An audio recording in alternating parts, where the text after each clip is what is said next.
Hi, welcome back to APW Automation and Power World 2013. This is ABB's flagship trade show. We're here live in Orlando. Gary Rackliffe joins me now, and Gary, we're gonna talk a little bit about kind of the definition of smart grid, where it's been, and what it's Okay. going to become.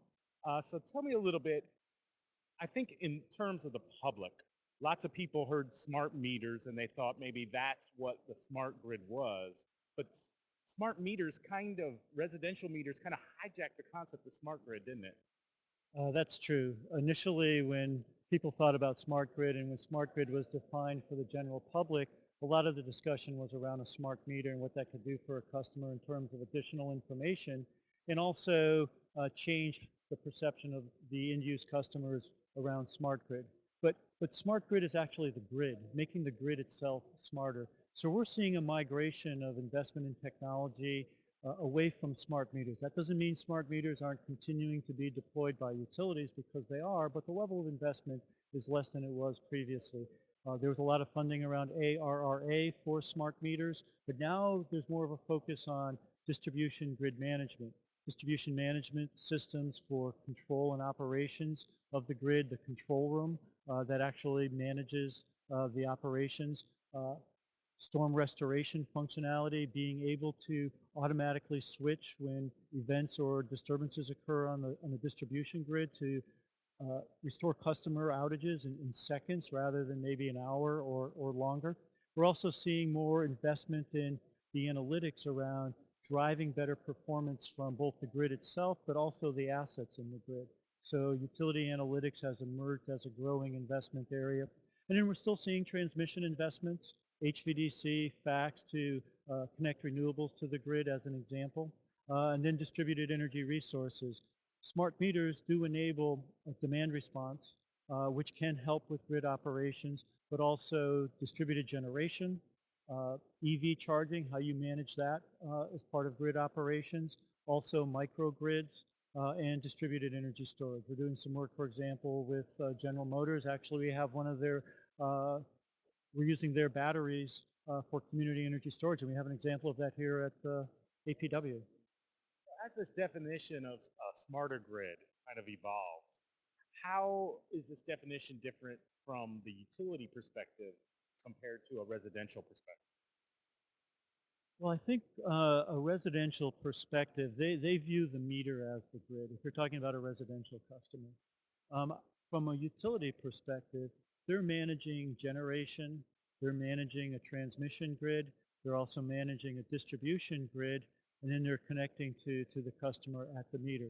And some utilities with smart meters are actually communicating to home automation networks in the resident to help with demand response programs, basically to reduce peak demand, which makes the grid operate more efficiently by requiring less generation just for peaking purposes. So I think the focus now is on the grid. How do we make it more reliable? How do we make it more efficient? And that's a lot of investment in the distribution part of the grid, more reclosers for switching, more capacitor banks for reducing losses on distribution feeders, and driving that reliability, driving that efficiency is where the investments are today. When you look at the role of software and IT, as well as operation technology, so how does all this play a role in making a smarter grid? Well, what we're doing with our utility customers is we're focusing on what we believe is operational excellence. And to drive that operational excellence, we see a convergence between the enterprise level information technology systems at a utility. Those include the customer information system, the geographic information system, mobile workforce management, work and asset management, and those core IT systems. And we're combining that with the distribution management systems, the SCADA systems, the EMS SCADA, for example. And that's what we mean by the convergence between OT and IT. What's enabling that is communications. So now these systems can talk to devices in the field, as I mentioned, reclosers, capacitor banks, line voltage regulators, load tap changers. That communications enables us to do far more in terms of how we control, manage, and operate the grid. So given as customers and utilities manage limited amounts of resources. Where do you see expect that there will be investment made as we look over the next year and beyond? Well, the market analysts, if you believe them, predict that the lion's share of smart grid investment over the next 2 to 3 years is going to be in what we call distribution grid management. And that includes the distribution management software. It includes distribution SCADA, those advanced applications that I mentioned for automatic switching to help with outage restoration. Also includes the efficiency, which is called integrated volt-var control or volt-var optimization. And then also we factor in integrating mobile workforce management, and now we have a core system that we can use for managing the grid. On top of that, we also include business intelligence, which is driving analytics to improve operational performance. That's a core investment area, and we're seeing customers buy the system that's behind me in terms of the distribution grid automation capability, buy the software products, which is that IT component for managing the grid and making those investments. That's where we see a lot of the shorter term investment. And then a little bit longer, we're seeing a lot of growth in the utility analytics, strong activity with the power systems, transmission projects, the emerging or edge of grid areas around distributed energy resources still in a growth mode. Well, we do have some questions from Intelligent Utility, a trade publication. Their first question is, how do you see ABB's role in North American power market developing over the next decade? So kind of long range vision. I think when I look forward, we're looking at basically how we can really manage the grid and do so more efficiently. So as we go forward, we're going to see more incorporation of the distributed energy resources, what we can do with distributed generation, what we can do with distributed energy storage, how we can integrate in microgrids, both to drive better efficiency, but also to drive better reliability. We'll see tighter integration with the OT-IT components, better integration.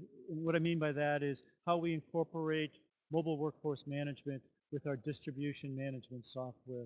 We're going to also incorporate what we can do with managing of those distributed energy resources from a distribution point of view. It's further integration in those areas, leveraging the communications, leveraging the lower cost and sensor technology, being able to manage that data, and ultimately what we're trying to drive is a more reliable, more resilient, more flexible grid that responds to our needs, to our customers. Well, how will the U.S. power market compare to European markets in growth in the area of the IEC 61850? So IEC 61850 is something that the NIST is looking at as part of the Smart Grid Interoperability Panel and its efforts to address standards for the industry. IEC 61850 offers some efficiencies in terms of how you do substation design and communications within substations, but we're also using it to look at how we communicate to devices on feeders. It has the capability to allow peer-to-peer communications for certain type of automation applications on distribution feeders, but we have some challenges in North America in terms of its implementation. And that is the utilities have a fair amount of inertia in terms of training of their personnel and changing over from one standard to another standard, even though it offers some compelling economic and some compelling functional capabilities. In Europe, it's widely used in substations because substations are built as a turnkey deliverable where if ABB is providing the substation, we deliver 61850 as part of the protection and control. And utilities are more receptive to adopting it. In the United States, it's a little bit more fragmented in terms of how substations are typically delivered, and we have more of an inertia to change over from a protocol like DNP 3.0 to a protocol like 61850, which is has richer functionality. But the good news is we have the communications infrastructure, communications bandwidth that supports the new protocol, and I think we'll start to see steady adoption, but I don't think it'll be rapid adoption. Okay, well, last question from Intelligent Utility. What will the largest power technology developments in emerging BRIC countries in the next few years? What will be the largest? Well, when I look at, the emerging BRIC countries, fundamentally, one of the core problems they have is what they call non-technical losses, and that's really theft of power. And it happens more at the distribution level than it does at other levels of the system. And so they're looking at technologies in the short term as to how do they reduce that? How do they, it's advanced metering technology, it's communications technology to address those losses. But at the same time, if they're implementing communications, they're now starting the automation of their distribution systems. They're trying to make them more reliable, trying to make them more efficient. And I think that's sort of the transition that we'll see growing. And again, with the emerging economies, they have more flexibility because they don't have the stranded costs and the stranded equipment that a utility in the United States may have from previous investments. They're a little bit more nimble, a little bit more flexible as they go forward. Excellent. Well, here we are, Orlando, APW 2013. We're on the showroom floor. What kind of has you excited that you're seeing all this activity here on the showroom? What kind of products or technologies on display that you're really excited about? Well, I think here we have basically all the core smart grid products that we've been pulled together to offer our customer solutions. So we have, as I mentioned previously, standing behind me is the distribution automation, where we can show the automated switching. We also can talk about the integrated volt bar control, actually show and demonstrate the equipment and components that make that happen.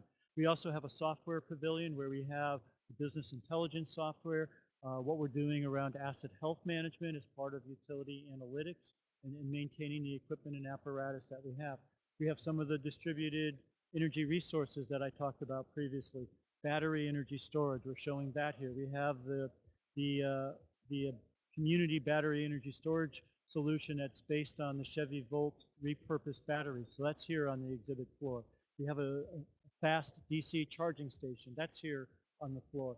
So this really brings a lot of the ABB equipment and solutions. I actually have in my booth, there's a whole page that lists all the smart grid related products and systems that we have here on the floor. It's actually pretty exciting. Thank you so much for joining us. Hey, coming up at 3 o'clock, we have Nick Hunt talking about the Year of the Robot. So come back into Spreecast and the Brainy Bunch at 3 o'clock and see Nick Hunt. Again, Gary Rackliffe, thank you so much for joining us. Thanks for helping us out. All right.